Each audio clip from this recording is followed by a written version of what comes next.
तो दोस्तों आज मैं एक्सप्लेन करूंगा हाल ही में ही रिलीज हुई एक Tamil Telugu dubbed horror film को जिसका नाम है Kingston and the cursed sea. Movie कैसी है इसके बारे में अंत में बात करेंगे, लेकिन उससे पहले अगर आपने अभी तक भोजपुरी बंगाली हॉरर फिल्म को नहीं देखा है जाकर देख लीजिए। उसका लिंक आपको नीचे डिस्क्रिप्शन पिन कमेंट में मिल जाएगा। चैनल के ऊपर नए हैं तो सब्सक्राइब कर लीजिए। तो चलिए अब बिना किसी देरी के चलते हैं सीधा वीडियो की तरफ। तो कहानी की शुरुआत 1982 तमिलनाडु के थूथुकुडी डिस्ट्रिक्ट के ही एक कोस्टल गांव थुवाथूर से होती है। अब हम देखते हैं कि गांव के सारे लोग समुद्र किनारे खड़े हुए थे, जहां पर वो बहुत ज्यादा डरे हुए थे, परेशान थे, जिसका कारण ये था कि पिछले कई महीनों में बहुत सारे लोगों की मिस्टीरियस तरह से मौत हो रही थी, जिसके पीछे एक आदमी जिम्मेदार था। लेकिन जब गांव वालों ने मिलकर उसे जान से मार डाला तो उसने मरने के बाद भी अपना आतंक और ज्यादा बढ़ा दिया, यानी कि उसकी इविल स्पिरिट ने लोगों को मारना खत्म नहीं किया था। यहाँ पर गांव श्रापित हो चुका था, जिसके चलते ढेर सारे लोग मारे गए थे। अब गांव के लोग धीरे धीरे खत्म हो रहे होते हैं और इस श्राप को रोकने गांव वालों ने एक उपाय निकाला था, जिसके तहत अभी सभी लोग किनारे पर इकट्ठे होते हैं और उस आदमी के शरीर को उसकी कब्र से निकालकर एक कैस्केट में लॉक कर देते हैं, जिससे बाहर आने के लिए ये बेरहम आत्मा झटपटा रही थी, जिसे थोड़ी देर बांधने की कोशिश यहाँ के लोकल प्रीस्ट कर रहे थे।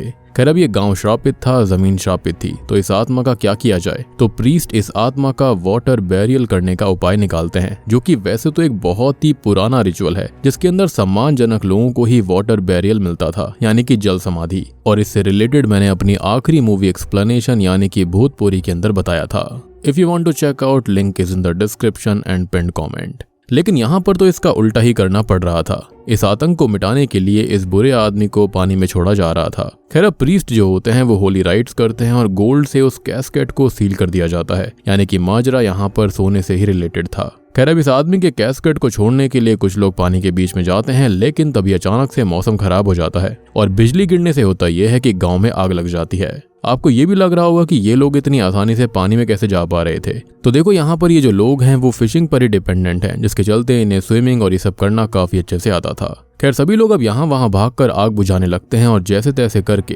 प्रीस्ट उस कैस्केट को कुछ लोगों की मदद से समुद्र के बीच में कहीं ले जाकर बैरी कर देते हैं, यानी कि इस समुद्र की गहराई में। अब जो करना था वो तो हो चुका था, लेकिन ये आत्मा काफी ज्यादा ईविल थी। अब श्राप उससे जुड़ा हुआ है, तो अगर वो जमीन पर नहीं है तो जमीन तो सेफ हो गई, लेकिन अब होता यह है कि जो इन गाँव से जुड़ा हुआ समुद्री इलाका था वो सारा का सारा श्रापित हो जाता है। वहां पर सारे के सारे जीव, मछलियां सभी खत्म होने लगते हैं। अब प्रीस्ट जो होते हैं वो ऐसा करने के बाद सबसे पहले गांव वालों को यही सलाह देते हैं कि कोई भी कैसे भी करके पानी के अंदर ना जाए। मतलब हो सकता है कि दुनिया भर के लिए जल जीवन होगा, लेकिन यहाँ पर जल के अंदर ही मौत छुपी बैठी थी। और गांव वाले समुद्र के किनारे को सील करके बाउंड्री लगा रहे होते हैं ताकि कोई भी कैसे भी करके वहां पर ना जाए, जिसके चलते वहां पर काफी सारे लोग दुखी भी थे। अब ये सब होने के बाद कुछ दिन बीत जाते हैं, गाँव के अंदर मौतें होना बंद हो गई थी।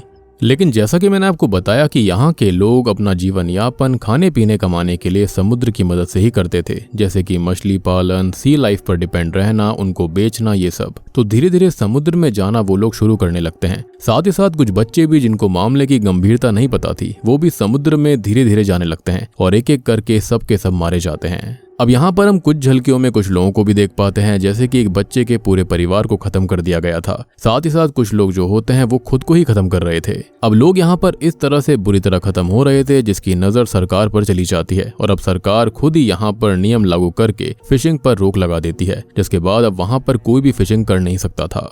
और ये चीज जो थी वो इसी गांव यानी कि थुवाथूर के अंदर हुई थी, लेकिन उसके आसपास के इलाके के अंदर ऐसा नहीं था।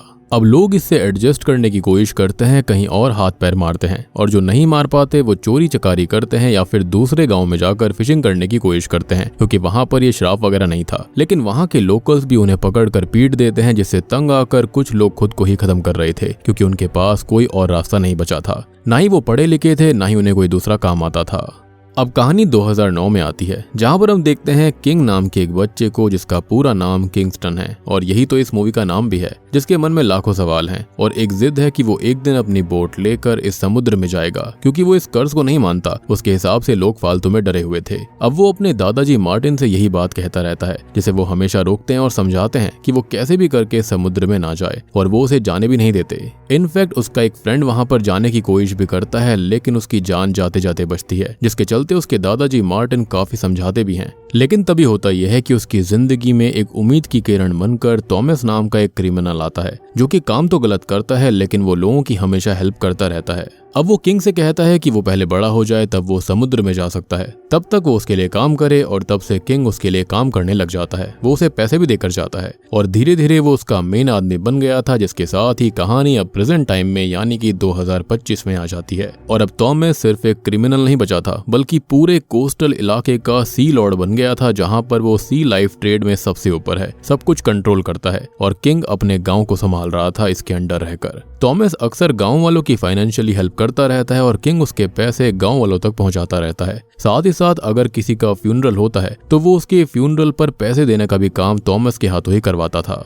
अब यहाँ पर आज भी कोई स्वर्गवासी हो चुका था जिसके फ्यूनरल पर पैसे देने किंग जाता है, लेकिन उससे पहले वो जुआ खेलकर पैसे ज्यादा करके कुछ गाँव वालों के लिए और कुछ अपने लिए निकाल लेता है, क्योंकि वो कार्ड्स में काफी एक्सपर्ट था। उसकी गर्लफ्रेंड भी है रोज, जो कि उसकी सारी बुरी हरकतों के बारे में जानती है और वो उसे अक्सर रोकती भी है, लेकिन वो उसकी एक नहीं सुनता, क्योंकि उसे कैसे भी करके पैसे जमा करने हैं। और हम जानते हैं उसकी जिद क्या है। उसकी जिद है बोट लेकर इस गांव के समुद्र में जाना, ताकि वो इस श्राप को हटा सके या फिर सबको बता सके कि वहां पर कोई श्राप है ही नहीं। खैर, अब आगे हम बेंजामिन नाम के एक लड़के को देख पाते हैं, जिसके पिता रॉबर्ट कभी थॉमस के लिए काम किया करते थे, लेकिन उसने थॉमस को चीट किया और गायब हो गया, या फिर ये कहें वो बिजनेस पार्टनर्स थे। खैर, अब एक दिन किंग अपने दोस्तों के साथ ड्रिंक कर रहा होता है और उसके दादाजी मार्टिन घर पर सो रहे थे, जिन्हें अक्सर एक भयानक नाइटमेयर आया करता, जिसकी कुछ झलकियों के अंदर वो शुरुआत वाले फ्यूनरल को देख पाते हैं, यानी कि उसी कैस्केट को, उस इविल स्पिरिट के आतंक को भी देखते हैं और समुद्र को देखते हैं, यानी कि वहां पर पानी के अंदर से ढेर सारी फीमेल स्पिरिट्स आ रही थी, और उन सब के बीच फंसे किंग को नोटिस करते हैं। और ये सपना आप याद रखिएगा, आगे काम भी आएगा।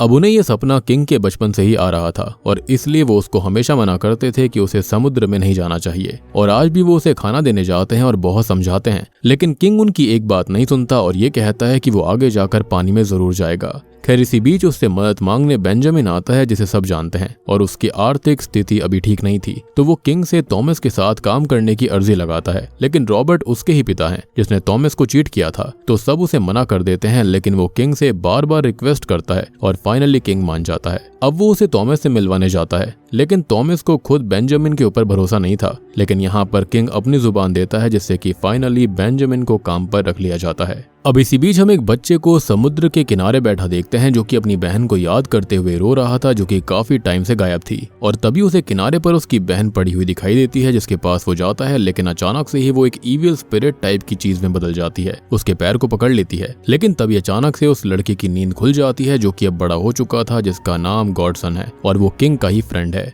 और अब यहाँ पर इस गांव के अंदर इस श्राप के अलावा एक और चीज काफी टाइम से चल रही थी कि हर महीने कोई ना कोई लड़की गायब हो जाया करती थी, और वो कभी भी नहीं मिलती, और अगर कोई बाई चांस मिल भी जाया करती तो उसका शव समुद्र किनारे मिलता था। खैर, अब यहाँ फाइनली बेंजामिन काम शुरू करता है, और यहाँ पर हमें थॉमस के काम के बारे में पता चलता है। तो किंग और उसके साथ ही पानी के सहारे से जाते हैं, यानी कि यहाँ पर नहीं बल्कि कहीं और, जहाँ पर ये श्राप नहीं था। और थॉमस असल में सी क्यूकम्बर नाम के एक क्रीचर की स्मगलिंग करता है, जो कि सी लाइफ के बैलेंस के लिए काफी जरूरी होता है। तो उसकी ट्रेड इंडिया के अंदर तो बैन है, और यहाँ पर वो काफी सारी मात्रा में पाया भी जाता है। तो थॉमस उसको निकलवा कर यहाँ से बॉर्डर तक अपनी बोट भेजता है, जो कि किंग और उसके साथ ही लेकर जाते हैं, यानी कि श्रीलंका के बोट तक।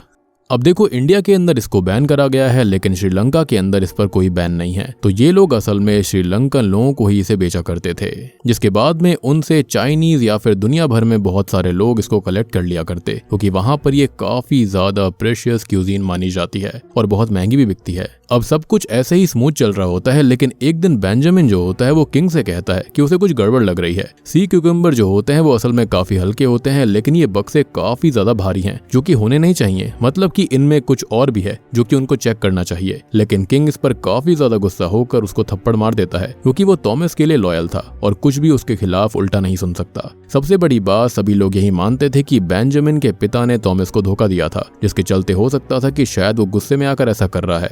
खैर, अब आगे दूसरी बोट माल कलेक्ट करने आ जाती है, जिसे वो माल देते हैं, लेकिन तभी श्रीलंकन नेवी बोट उन्हें स्पॉट करके उनके ऊपर हमला करके सरेंडर करने के लिए बोलती है। तो जल्दीबाजी में वो लोग वहां से जाने लगते हैं, लेकिन बेंजामिन बेंजामिन ही दूसरी बोट पर था, यानी कि वही वहां पर सामान भेज रहा था। अब नेवी ऑफिसर्स अचानक से गोलियां चला देते हैं, जिससे बेंजामिन घबराकर पानी में जंप कर देता है और तभी एक बुलेट उसको हिट करती है। किंग उसे अपना छोटा भाई मानने लगा था तो उसे बचाने पानी में कूद जाता है, उसे बचाकर किनारे तक भी लेकर आता है। लेकिन अब तक काफी देर हो गई थी, क्योंकि जो गोली थी वो उसकी गर्दन के आर पार जा चुकी थी, जिससे कि वो उनके सामने ही ऑन द स्पॉट मारा जाता है। अब किंग इन सबसे बहुत ही ज्यादा दुखी था। खैर, अब बेंजामिन की बातें, नेवी ऑफिसर्स का अचानक से गोलियों से हमला करना और बाकी सारी चीजें उसके दिमाग में घूमने लगती हैं। और तभी वो उस बक्से के अंदर से एक सी कुकुम्बर निकालकर उसे काट कर देखता है तो बेंजामिन का शक बिल्कुल सही था, क्योंकि उसके अंदर ड्रग सप्लाई हो रहे थे। यानी कि सी कुकुम्बर की आड़ में थॉमस ड्रग्स का सप्लाई कर रहा था, जो चीज किंग को रास नहीं आती, यानी कि उसे आज तक इस बारे में कोई आइडिया ही नहीं था। और तभी हम रॉबर्ट का फ्लैशबैक भी देखते हैं, जो कि थॉमस का साथी था, पूरा लॉयल था, लेकिन एक दिन उसे भी इस ड्रग स्मगलिंग के बारे में पता चल गया था, जिसे थॉमस ने ही जान से मरवा दिया। मतलब कि वो थॉमस को चीट नहीं कर रहा था, बल्कि थॉमस ने सबको चीट किया। यानी कि सब में यही फैला दिया गया था कि वो चीटर था, जबकि ऐसा कुछ भी नहीं था। थॉमस ने रॉबर्ट को मार दिया था और अब बेचारा बेंजामिन भी मारा गया, लेकिन एटलीस्ट यहाँ पर सच्चाई तो सामने आई। खैर, अगले दिन बेंजामिन का फ्यूनरल किया जाता है, जहाँ पर हम किंग को परेशान और दुखी देखते हैं। तभी थॉमस यहाँ पर भी अपने लोगों से पैसे भिजवाता है, लेकिन किंग उसके आदमी को मार पीट कर भगा देता है और थॉमस को सबके सामने एक्सपोज भी करता है। अब वो थॉमस पर भी हमला करता है, मारपीट करने की कोशिश करता है, उसे धमकी देता है कि वो सबके सामने उसे एक्सपोज करेगा, वो उससे दुश्मनी भी ले लेता है। लेकिन थॉमस ये कहता है कि उसकी यहाँ पर बहुत इज्जत है, कोई भी उसकी बात पर विश्वास नहीं करने वाला। खैर, अब इन सब चीजों से उसकी नींद तो उड़ी चुकी थी, साथ ही साथ वो समुद्र में जाने की बात सोचे ही जा रहा था, जिसके साथ ही हम 1982 का एक फ्लैशबैक देखते हैं कि तब आखिर हुआ क्या था और असली सच्चाई क्या है जो मार्टिन ने उसे बताई थी, यानी कि उसके दादाजी ने। तो असल में मार्टिन खुद एक अनाथ बच्चा था, जिसे गांव के मुखिया सोलोमन ने अडॉप्ट किया और वो उनके बच्चों का ख्याल रखता था। और यहाँ पर हम किंग के पिता चार्ल्स को भी देख पाते हैं, जो कि खुद एक बच्चे थे। और मैंने आपको शुरुआत में बताया भी था कि हमें फ्लैशबैक में एक बच्चा भी दिखाया गया था, तो वो बच्चा कोई और नहीं बल्कि चार्ल्स खुद था। अब उस वक्त सी क्यूकम्बर को पकड़ना कुछ भी बैन नहीं था और सभी उसकी फिशिंग करते थे, लेकिन वो पानी में काफी गहराई में पाया जाता, जहां तक जाने पर लोग डूब जाया करते थे, क्योंकि वहां पर प्रेशर काफी ज्यादा था और उससे अलग भी कई लोग पानी में डूबकर मर रहे थे। उन्हें लगता है कि लोगों को स्विमिंग नहीं आती है, जिसकी वजह से उनकी जान जा रही है। तो वो अपने दोस्त बोस से बात करता है, जो कि एक एक्स आर्मी ऑफिसर हैं, यानी कि सोलोमन उनसे हेल्प लेते हैं। लेकिन बोस की अब उम्र हो चुकी है, तो वो लोगों को ट्रेनिंग देने से मना कर देता है। लेकिन वो अपने ही एक स्टूडेंट जो कि गांव में पढ़ाता है, जिसका नाम एंथनी है, उससे बात करने के लिए बोलता है। खैर, अब एंथनी से बात करी जाती है, जो कि अपनी बेटी को अकेले ही पाल रहा था। अब वो इस काम के लिए मना कर देता है, क्योंकि उसकी गैर हाजिरी में उसकी बेटी को कौन संभालता। तो बोस उसकी बेटी का ख्याल रखने की बात करता है, जिस पर एंथनी मान गया था। अब वो समुद्र में लोगों को डाइविंग सिखाने का काम शुरू भी कर देता है, लेकिन जल्दी हमको पता चलता है कि वो भी खत्म हो गया था और अब तक ढेर सारी मौतें हुई थी, जिनका एक्सप्लेनेशन ये हो सकता है कि शायद से किसी को सही से डाइविंग नहीं आती थी। लेकिन एक प्रोफेशनल कैसे ही खत्म हो सकता था, जिसका पता लगाने सोलोमन लग जाते हैं और एक दिन वो बोस को पीट पीट कर समुद्र के किनारे गाँव वालों के सामने लाते हैं और सारा सच बताते हैं। तो असल में यहाँ पर बताया जाता है कि बोस खुद समुद्र में छुपे हुए गोल्ड को कलेक्ट करता था, जिसके लिए वो फिशरमैन को टॉर्चर करके पानी में भेजता, लेकिन वहां पर पानी का प्रेशर बहुत ज्यादा होता था, जिससे वो मारे जाते। और एंथनी को उसका राज पता चल गया था, तो उसने उसे भी खत्म कर दिया। सोलोमन उसकी सारी काली करतूतों को सबके सामने रखकर उसे गांव वालों के हवाले कर देता है, जिसे सभी पीट पीट कर खत्म कर देते हैं। और उसके बाद से ही इस गांव के ऊपर श्राप आ गया था। अब मरने के बाद वो इविल हो गया और इसलिए उसकी इविल स्पिरिट को एक कैस्केट के अंदर लॉक करके उसके ही सोने से उसे सील करके पानी में फेंक दिया। और मैंने कहा भी था कि यहाँ पर सोने वाला एंगल जरूर होगा। खैर, अब जहाँ पर समुद्र के अंदर उसका कैस्केट है, वहां पर दूर दूर तक सी लाइफ डेड है और इविल हो चुकी है। साथ ही साथ वो पानी में कहर ढा रहा था, जिसके चलते वहां पर कोई भी नहीं जाता। Now coming back to the story, हम अब रोज को देखते हैं, जो कि अपने घर पर थी कि तभी उसे कुछ हलचल महसूस होती है और कोई उसे हॉन्ट करके उस पर हमला कर देता है। अब किंग किनारे पर ही खड़ा हुआ था, जो कि देखता है कि दो लोग एक बोट के अंदर किसी को डालकर पानी में ले जा रहे थे, जिनको वो पकड़ लेता है और हैरान रह जाता है, क्योंकि उन दो लोगों ने रोज को ही बांध कर रखा था।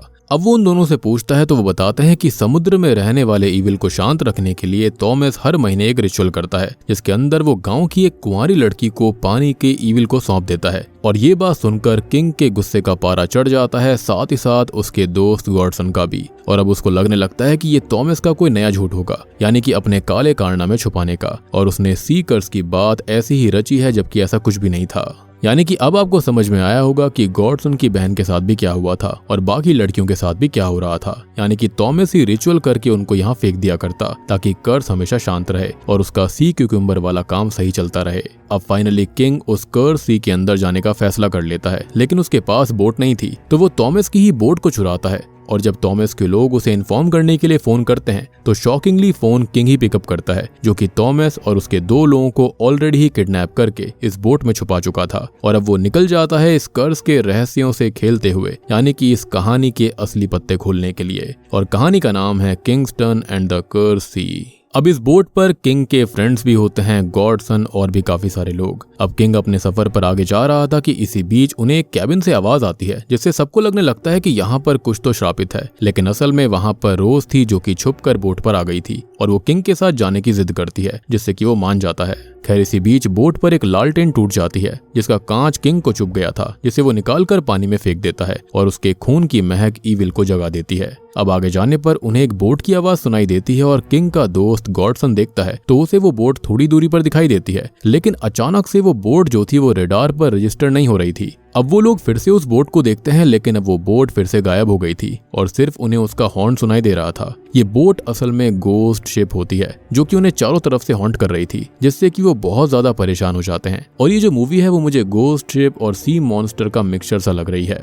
लेकिन वो कहते हैं ना, कई बार मिक्सचर बनाने में खिचड़ी खराब भी हो जाती है, तो यहाँ पर भी वही सीन हुआ था। लेकिन ये तो खाली शुरुआत थी। तभी अचानक से बारिश शुरू हो जाती है, मौसम खराब हो जाता है, बहुत तेज बिजली कड़कने लगती है और सबकी नजर वाटर पर जाती है, जिसे देखकर उनकी रूह कांप जाती है, क्योंकि यहाँ पर 1000-10,000 इंसानी हड्डियां तैर रही थीं। उनकी बोट भी गोल गोल घूमकर भटक जाती है और एक ह्यूमन स्कल बोट में आ जाता है। जैसे किंग का दोस्त देखता है तो उसमें से खून बहे जा रहा था। वो बेचारा बहुत ही ज्यादा डरा बैठा हुआ था और उस खोपड़ी से खून निकलता ही जाता है। अब वो लोग इससे बहुत ज्यादा डर जाते हैं। किंग को तो कुछ भी समझ में नहीं आ रहा था, यानी कि उसकी बात गलत थी, यहाँ पर कर्स वाकई में था। अब वो मार्टिन यानी कि अपने दादाजी की बात को याद करके ये कहता है कि ये बोस की स्पिरिट है और वही ये सब कर रही है। खैर अब तभी हम मार्टिन को देखते हैं, जो कि उसकी फिक्र में परेशान होकर खुद समुद्र के पास आते हैं, लेकिन ईविल उनको पहले ही खत्म कर देता है। उनकी बॉडी किंग को इसी बोट पर मिलती है, जिसे बोट का गोस्ट आकर वापस पानी में ले जाता है, जो कि काफी ज्यादा वियर्ड सा लग रहा था। ऐसा लग रहा था जैसे कि किसी ने ऑमलेट को किसी इंसान के ऊपर चिपका दिया हो। एनीवेज अब यहाँ पर आती है वो सारी फीमेल गोस्ट जिन्हें कभी रिचुअल के नाम पर यहाँ पर ईविल के सामने फेंक दिया गया था, और वो खुद एक ईविल स्लेव्स बन चुकी थी, जो कि देखने में ज़ॉम्बीज लग रही थी, यानी कि सस्ती ज़ॉम्बीज।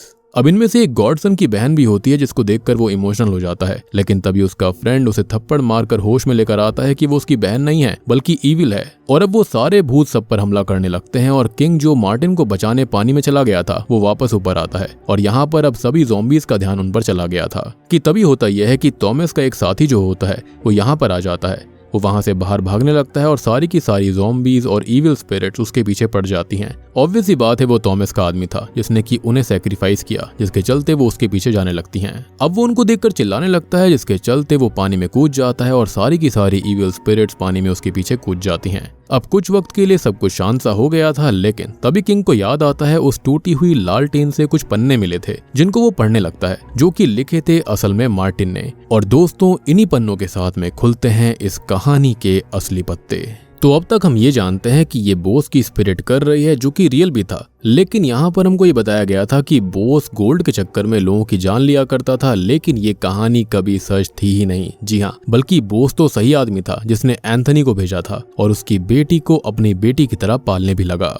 अब जब एंथनी खत्म हुआ तो उसे काफी दुख हुआ था, क्योंकि वो उसका ही स्टूडेंट था, और अब वो खुद ही उसके कातिल के बारे में पता लगाने लगा। और अब अपनी खोज में वो सोलोमन के घर तक पहुंच जाता है, जहां पर उसे पता चलता है कि अपनी जवानी से ही सोलोमन सी गोल्ड निकाल रहा था। जी हाँ, असली कल्प्रेट यहाँ पर कोई और नहीं बल्कि सोलोमन था, और ऐसा करते करते ही वो इतना अमीर हो चुका था। वो लोगों को इसके अंदर इस्तेमाल करता, यानी कि मछुआरों को, और फिर उनको जान से मार दिया करता था ताकि उसके खिलाफ कोई सबूत ही ना बचे। और उसने ही एंथनी को एक फेस चेंबर से मारा था, जिसका निशान उसके चेहरे पर भी आ गया था। अब सोलोमन जो होता है वो यहाँ पर आ जाता है और मार्टिन डर के मारे वहां से भाग गया था और तभी थॉमस और उसके दोस्तों ने मिलकर बोस को पीटा और सोलोमन ने वो कहानी गढ़ी थी, यानी कि गांव वालों के सामने, जिसके चलते गांव वालों ने बेचारे बोस को ही खत्म कर दिया।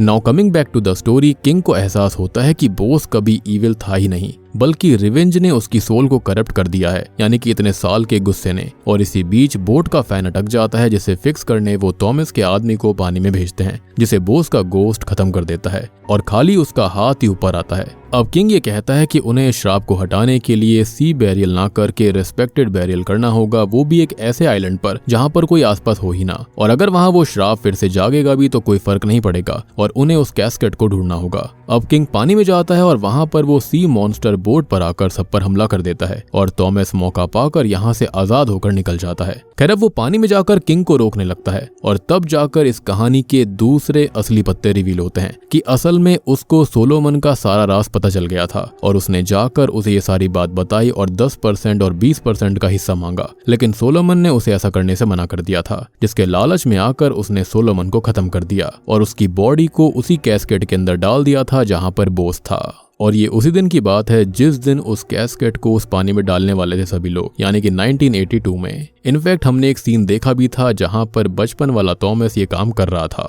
और आपने एक चीज और नोटिस करी होगी कि जो थॉमस था ना, उसके गले में एक चेन होती है, वो किसी और की नहीं बल्कि वो सोलोमन की खुद की थी। सबसे बड़ी बात कि थॉमस ने उसके सारे के सारे सोने को चुरा लिया था। एक और इंटरेस्टिंग चीज कि सोलोमन के परिवार को मारने वाला भी कोई और नहीं बल्कि वही था। वहां पर मार्टिन और एक बच्चा खड़े हुए थे जो कि चार्ल्स ही था। तो मार्टिन ने चार्ल्स को पाला था, लेकिन चार्ल्स की भी इवेंचुअली मौत हो गई थी और उसका ही बेटा यहाँ पर किंग होता है, यानी कि सोलोमन कोई और नहीं बल्कि किंग का ही ग्रेट ग्रैंडफादर है। लेकिन अल्टीमेटली होता यह है कि जो स्पिरिट होती है वो यहाँ पर थॉमस के आदमियों को मारना शुरू कर देती है, जिसके चलते हमने नोटिस किया था कि 1982 के टाइम पर ही जो थॉमस होता है वो वहां से भाग गया था, क्योंकि वो काफी डर चुका था। उसने सारा सोना बेच दिया और शहर जाकर वो गैंगस्टर बन गया था, जिसके बाद में वो यहाँ पर वापस आया। और जिस दिन बैरियल होना था उसी दिन रोज की माँ, जो कि तब बच्ची हुआ करती थी, उसने उस कैस्केट को छुआ था, जिससे कि इविल शांत सा हो गया था। और वो कोई और नहीं बल्कि मुझे लगता है कि एंथनी की खुद की बेटी थी। एनीवेज यहाँ पर थॉमस समझ चुका था कि ऐसे इविल को काबू करा जा सकता है और उसने तब से ही उन सभी कुंवारी लड़कियों को सैक्रिफाइस करना शुरू कर दिया।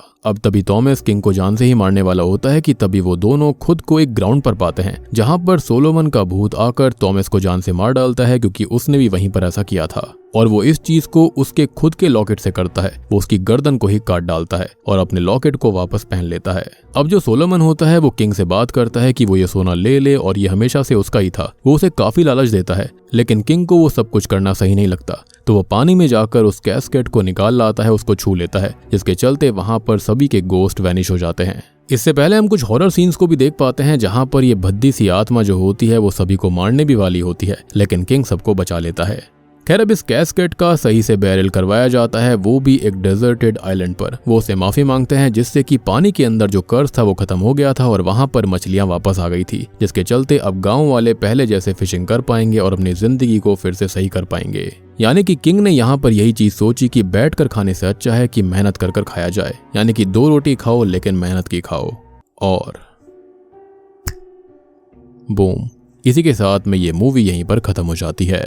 तो दोस्तों ये थी किंगस्टन फिल्म की कहानी। उम्मीद करता हूँ कि आपको पसंद नहीं आई होगी, क्योंकि मूवी के अंदर जो भूत था ना, ऐसा लग रहा था जैसे कि ऑमलेट को उसके मुंह पर चिपका दिया गया हो। साथ ही साथ जो कहानियां हैं, टाइमलाइन है, वो काफी वियर्ड सी दिखाई गई हैं। साथ ही साथ यहाँ पर जो किंग के पिता चार्ल्स और उसके पिता सोलोमन, ये सारी कहानियां काफी वियर्ड सी हैं। कैरेक्टर मतलब यहाँ पर प्रॉपर्ली डिफाइंड टाइप के नहीं है। साथ ही साथ रोज की माँ का होना, रोज, ये सब चीजें भी काफी ज्यादा वियर्ड सी थी। मतलब फिल्म जो है ना, उसको अच्छा बनाने की कोशिश तो करी गई है, लेकिन उसके चलते खिचड़ी टाइप की बन गई। ऐसी मूवीज फॉरेन के अंदर काफी अच्छी काफी इंटरेस्टिंग आई हैं, लेकिन ये वाली जो मूवी है वो थोड़ी वियर्ड सी थी। आई मीन सी मॉन्स्टर और गोस्ट हॉन्टेड शिप वाली जो मूवी आई थी, उनको मिक्स करके कुछ बनाया गया है। मतलब ओवरऑल ये जो मूवी है काफी एवरेज सी है। बाकी आप लोग बताना कि आपको ये फिल्म कैसी लगी। अच्छी लगी है तो वीडियो को लाइक कर दीजिए, चैनल के ऊपर नए हो तो सब्सक्राइब कर लेना, और अगर आपको कोई डाउट है तो कमेंट सेक्शन में पूछ लीजिएगा, मैं ट्राई करूंगा उसको पूरा करने का। लेकिन यहाँ पर चीजें खुद ही काफी वियर्ड हैं, तो हो सकता है कि प्रॉपर आंसर मैं भी ना दे पाऊं। तो मैं आप सबको मिलता हूँ अगली वीडियो के साथ में, तब तक के लिए